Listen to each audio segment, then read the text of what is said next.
بسم اللہ الرحمن الرحیم۔ السلام علیکم۔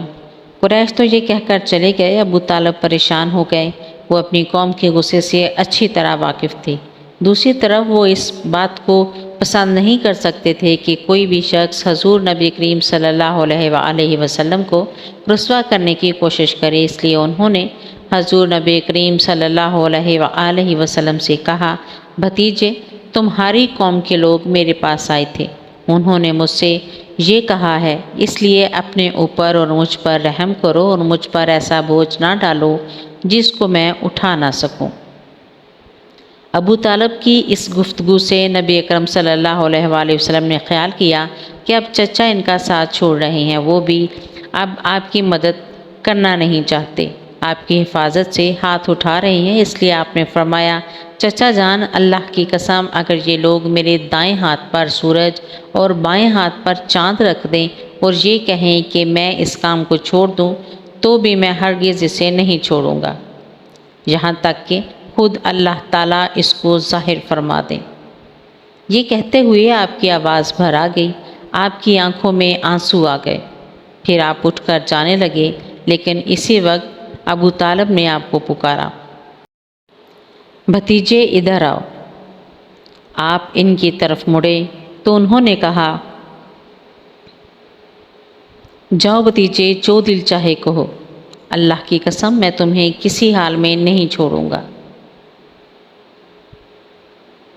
جب قریش کو اندازہ ہو گیا کہ ابو طالب آپ کا ساتھ چھوڑنے پر تیار نہیں ہے، تو وہ عمارہ بن ولید کو ساتھ لے کر ابو طالب کے پاس آئے اور بولے، ابو طالب، یہ عمارہ بن ولید ہے، قریش کا سب سے زیادہ بہادر، طاقتور اور سب سے زیادہ حسین نوجوان ہے۔ تم اسے لے کر اپنا بیٹا بنا لو اور اس کے بدلے میں اپنے بھتیجے کو ہمارے حوالے کر دو، اس لیے کہ وہ تمہارے اور تمہارے باپ دادا کے دین کے خلاف جا رہا ہے۔ اس نے تمہاری قوم میں پھوٹ ڈال دی ہے اور ان کی عقلیں خراب کر دی ہیں۔ تم اسے ہمارے حوالے کر دو تاکہ ہم اسے قتل کر دیں، انسان کے بدلے میں ہم تمہیں انسان دے رہے ہیں۔ قریش کی یہ بیہودہ تجویز سن کر ابو طالب نے کہا، اللہ کی قسم، یہ ہرگز نہیں ہو سکتا۔ کیا تم سمجھتے ہو کہ کوئی اونٹنی اپنے بچے کو چھوڑ کر کسی دوسرے بچے کی آرزو مند ہو سکتی ہے؟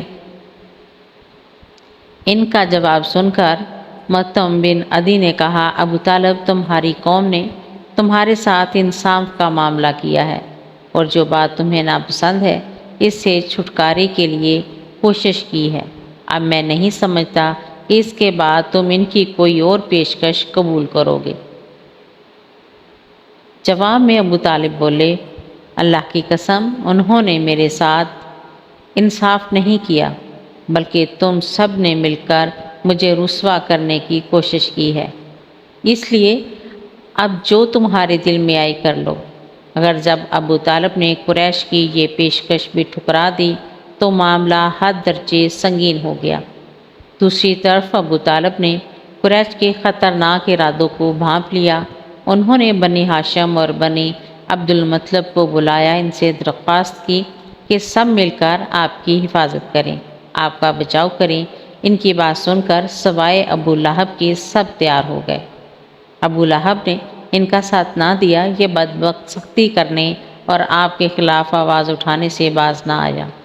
اسی طرح جو لوگ آپ پر ایمان لے آئے تھے، ان کی مخالفت میں بھی ابو لہب ہی سب سے پیش تھا۔ آپ کو اور آپ کے ساتھیوں کو تکالیف پہنچانے میں بھی یہ قریش سے بڑھ چڑھ کر تھا۔ آپ کو تکالیف پہنچانے کے سلسلے میں حضرت عباس ایک واقعہ بیان کرتے ہیں۔ فرماتے ہیں، ایک روز میں مسجد حرام میں تھا کہ ابو جہل وہاں آیا اور بولا، میں خدا کی قسم کھا کر کہتا ہوں، اگر میں محمد کو سجدہ کرتے ہوئے دیکھ لوں تو میں ان کی گردن اڑا دوں۔ حضرت عباس فرماتے ہیں، یہ سن کر میں فوراً نبی کریم صلی اللہ علیہ وآلہ وسلم کی طرف گیا اور آپ کو بتایا کہ ابو جہل کیا کہہ رہا ہے۔ نبی اکرم صلی اللہ علیہ وآلہ وسلم یہ سن کر غصے کی حالت میں باہر نکلے اور تیز چلتے مسجد الحرام میں داخل ہو گئے، یہاں تک کہ گزرتے وقت آپ کو دیوار کی رگڑ لگ گئی۔ اس وقت آپ